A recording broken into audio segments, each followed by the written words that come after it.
ಇಂದಿನಿಂದ ಚಳಿಗಾಲದ ಅಧಿವೇಶನ ಶುರುವಾಗ್ತಾ ಇದೆ. ಚಳಿಗಾಲದಲ್ಲೂ ಬಿಸಿ ಬಿಸಿಯಾದಂತಹ ಚರ್ಚೆಗೆ ಸರ್ಕಾರ ಹಾಗೂ ಪ್ರತಿಪಕ್ಷಗಳು ಸಿದ್ಧತೆಯನ್ನ ಮಾಡಿಕೊಂಡಿದೆ. ವೇದಿಕೆ ತಯಾರಾಗಿದೆ. ಸರ್ಕಾರವನ್ನು ಹಣಿಯೋದಕ್ಕೆ ವಿಪಕ್ಷಗಳ ಹತ್ರ ಸಾಕಷ್ಟು ಅಸ್ತ್ರಗಳಿದೆ. ಹಾಗೆ ವಿಪಕ್ಷಗಳನ್ನ ಕಟ್ಟಿ ಹಾಕೋದಕ್ಕೆ ಸರ್ಕಾರ ಕೂಡ ತನ್ನ ಬತ್ತಳಿಕೆಯಿಂದ ಕೆಲವು ಅಸ್ತ್ರಗಳನ್ನ ಪ್ರಯೋಗ ಮಾಡೋದಕ್ಕೆ ಮುಂದಾಗ್ತಾ ಇದೆ. ಹೀಗಾಗಿ ಬಹಳಷ್ಟು ಕುತೂಹಲ ಅಂತೂ ಇದ್ದೇ ಇದೆ. ಈಗಾಗಲೇ ಬೈ ಎಲೆಕ್ಷನ್ ಭರ್ಜರಿ ಗೆಲುವು ಹಾಗೂ ಹಾಸನದ ಜನಕಲ್ಯಾಣ ಉತ್ಸವ ಸಕ್ಸಸ್ ಹುಮ್ಮಸ್ಸಲ್ಲಿರುವ ರಾಜ್ಯ ಸರ್ಕಾರಕ್ಕೆ ಅಗ್ನಿ ಪರೀಕ್ಷೆ ಇದೆ.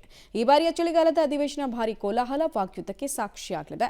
10 ದಿನಗಳ ಕಾಲ ನಡೆಯಲಿರುವ ಬೆಳಗಾವಿ ಚಳಿಗಾಲದ ಅಧಿವೇಶನದಲ್ಲಿ ಮೂಡ, ವಾಲ್ಮೀಕಿ, ಅಬಕಾರಿ, ವಕ್ಫ್, ಬಾಣಂತಿಯರ ಸಾವು ಪ್ರಕರಣಗಳು ಸರ್ಕಾರಕ್ಕೆ ಬಿಸಿ ತುಪ್ಪವಾಗಿ ಪರಿಣಮಿಸುವ ಸಾಧ್ಯತೆ ತಳ್ಳಿ ಹಾಕುವಂತಿಲ್ಲ. ಸಾಲು ಸಾಲು ಅಸ್ತ್ರಗಳನ್ನು ರೆಡಿ ಮಾಡಿಕೊಂಡಿರುವ ವಿಪಕ್ಷಗಳು ಸರ್ಕಾರದ ಮೇಲೆ ಮುಗಿಬೀಳೋಕೆ ಸಜ್ಜಾಗಿದೆ. ವಿಪಕ್ಷಗಳನ್ನು ಕಟ್ಟಿ ಹಾಕೋದಕ್ಕೆ ಸರ್ಕಾರವು ಸನ್ನದ್ಧವಾಗಿದೆ. ವಿಪಕ್ಷಗಳ ಹಗರಣವನ್ನು ಮುಂದಿಟ್ಟುಕೊಂಡು ಸರ್ಕಾರ ಕೌಂಟರ್ ಕೊಡೋದಕ್ಕೆ ತಯಾರಾಗಿದೆ. ಸದನದ ಒಳಗೆ ಆಡಳಿತ ವಿಪಕ್ಷಗಳ ವಾಗ್ಯುದ್ಧ ಒಂದ್ ಕಡೆ ಆದರೆ ಸದನದ ಹೊರಗಡೆ ಸಮರ ಜೋರಾಗಿರಲಿದೆ. ಪಂಚಮಸಾಲಿ 2A ಮೀಸಲಾತಿ ಹೋರಾಟ, ಅನ್ನದಾತರ ಪ್ರತಿಭಟನೆ ಕೂಡ ನಡೀತಾ ಇದೆ. ಅಧಿವೇಶನದಲ್ಲಿ ಬಿಬಿಎಂಪಿ ವಿಧೇಯಕ, ರಾಜ್ಯಪಾಲರ ಅಧಿಕಾರ ಮೊಟಕು ಮಾಡುವ ಗ್ರಾಮೀಣಾಭಿವೃದ್ಧಿ ವಿಧೇಯಕ ಸೇರಿ 15ಕ್ಕೂ ಹೆಚ್ಚು ಬಿಲ್ ಮಂಡನೆ ಆಗಲಿದೆ. ಬಿಜೆಪಿ ರಾಜ್ಯಾಧ್ಯಕ್ಷ ಶಾಸಕ BY ವಿಜಯೇಂದ್ರ ಸದನದ ಒಳಗೆ ಹಾಗೂ ಹೊರಗೆ ಸರ್ಕಾರದ ಕಿವಿ ಹಿಂಡುವ ಕೆಲಸವನ್ನ ಮಾಡ್ತಾರೆ.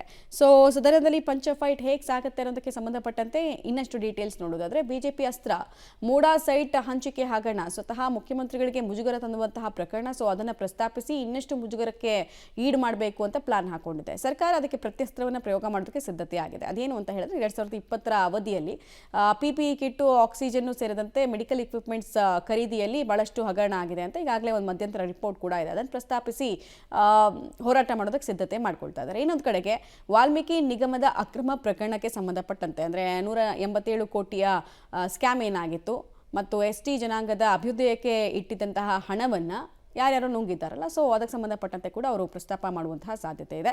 ಇನ್ನೊಂದು ಕಡೆಗೆ ವಕ್ಫ್ನಿಂದ ಆಸ್ತಿ ಕಬಳಿಕೆ ವಿವಾದಕ್ಕೆ ಸಂಬಂಧಪಟ್ಟಂತೆ ಕೂಡ ಬಿಜೆಪಿ ಅಸ್ತ್ರ ಪ್ರಯೋಗ ಮಾಡಿದ್ರೆ ಯತ್ನಾಳ್ ಹಾಗೂ ವಿಜೇಂದ್ರ ಬಣಗಳ ತಿಕ್ಕಾಟ ಹೇಗೆ ಕಾಂಗ್ರೆಸ್ ಇವತ್ತು ಪ್ರಸ್ತಾಪ ಮಾಡಿ ಲಾಭ ಪಡ್ಕೊಳ್ಳುತ್ತೆ ಅನ್ನೋದನ್ನ ಕುತೂಹಲಕ್ಕೆ ಕಾರಣ ಆಗ್ತಾ ಇದೆ. ಇನ್ನೊಂದು ಕಡೆಗೆ ಅಬಕಾರಿ ಇಲಾಖೆಯಲ್ಲಿ ವಸೂಲಿ ಆಗ್ತಾ ಇದೆ, ಲಂಚಾವತಾರ ತಾಂಡವ ಆಡ್ತಾ ಇದೆ ಅಂತ ಮದ್ಯ ಮಾರಾಟಗಾರರ ಸಂಘ ಒಂದು ಪತ್ರವನ್ನು ಬರೆದಿತ್ತಲ್ಲ, ಅದನ್ನು ಪ್ರಸ್ತಾಪ ಮಾಡಿ ಸರ್ಕಾರದ ಕಿವಿ ಹಿಂಡುವ ಸಾಧ್ಯತೆ ಇದೆ. ಇನ್ನೊಂದು ಕಡೆಗೆ ಬಿಜೆಪಿ ಅಸ್ತ್ರ ಬಳ್ಳಾರಿಯಲ್ಲಿ ಬಾಣಂತಿಯರ ಸಾವು ಪ್ರಕರಣಕ್ಕೆ ಸಂಬಂಧಪಟ್ಟಂತೆ ಕೂಡ ಬಳಸೋದಕ್ಕೆ ತಯಾರಿ ಇದ್ರೆ ಸರ್ಕಾರದ ಪ್ರತ್ಯಸ್ತ್ರ ಲೈಂಗಿಕ ದೌರ್ಜನ್ಯದ ಪ್ರಕರಣಗಳನ್ನ ಹೇಳಿ ವಿಪಕ್ಷಗಳನ್ನ ಮುಜುಗರದ ಸನ್ನಿವೇಶಕ್ಕೆ ತಳ್ಳಬೇಕು ಅಂತ. ಸೊ ಗುಣಾತ್ಮಕವಾಗಿ ಇವತ್ತು ಚರ್ಚೆಗಳಾಗತ್ತಾ ಅಥವಾ ಸಂಘರ್ಷಕ್ಕೆ ಈ 10 ದಿನಗಳ ಅಧಿವೇಶನ ಸಾಕ್ಷಿ ಆಗುತ್ತಾ ನೋಡ್ಬೇಕಾಗತ್ತೆ. ಸರ್ಕಾರದ ಭ್ರಷ್ಟಾಚಾರ, ಅವರ ಬಂಡವಾಳವನ್ನ ಬಯಲಿಗೆಳಿತಕ್ಕಂಥದ್ದು, ಉತ್ತರ ಕರ್ನಾಟಕನ ಹಿಡ್ಕೊಂಡು ಯಾವುದೇ ಒಂದು ಅಭಿವೃದ್ಧಿಯ ಕೆಲಸ ಮಾಡದೇ ಇರತಕ್ಕಂಥ ಅಭಿವೃದ್ಧಿ ಶೂನ್ಯ ಸರ್ಕಾರ, ಇವರ ಕಿವಿಹಿಂಡೆತ್ತಕ್ಕಂಥ ಕೆಲಸ ಇವತ್ತು ವಿರೋಧ ಪಕ್ಷವಾಗಿ ನಾವು ಮಾಡಬೇಕಾಗಿದೆ. ನಾಳೆಯಿಂದ ಪ್ರಾರಂಭ ಆಗ್ತದೆ ಅಧಿವೇಶನ, ಮಾತನಾಡೋರಿದ್ದೇವೆ.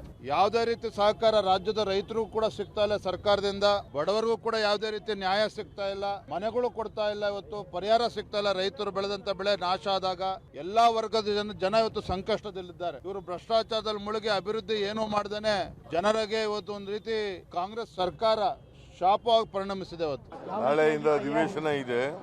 ನಾಳೆ ಅಧಿವೇಶನ ಪ್ರಾರಂಭವಾಗಿ 2 ವಾರ ನಡೀಬೇಕು ಅಂತ ನಮ್ಮ ಉದ್ದೇಶ. ವಿಶೇಷವಾಗಿ ಉತ್ತರ ಕರ್ನಾಟಕದ ಸಮಸ್ಯೆಗಳ ಬಗ್ಗೆ ಚರ್ಚೆ ಮಾಡ್ತೀವಿ. ನೋಡೋಣ ಅವ್ರೇನು ಮತ್ತೆ ವಿರೋಧ ಪಕ್ಷದವರು ಯಾವ ವಿಚಾರ ಪ್ರಸ್ತಾಪ ಮಾಡ್ತಾರೆ ಅದ್ರ ಮೇಲೆ.